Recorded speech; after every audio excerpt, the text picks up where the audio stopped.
tiksee koo maqaan kee qofti onnee koo raasa.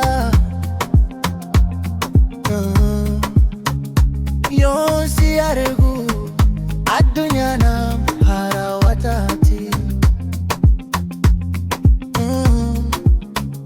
Tiksee si arguufan karaa deema. Fuulli kee ifa bareedina fakkaata. Ija kee keessa abjuu koo dubbisa.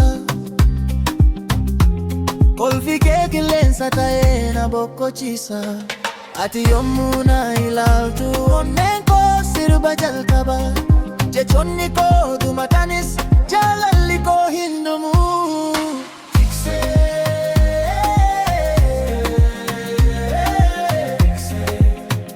Maal si jedhu yaa bareedduu koo.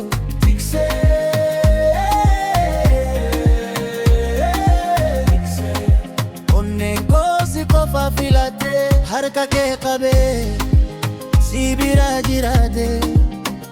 Bara baraan si waliin adeemuun fedha koo. Tiksee koo si malee jireenyi koo hin qabu. Akka ruuba birraa lafa magariisa taasisu. Jaalalli kee onnee koo haaromsa.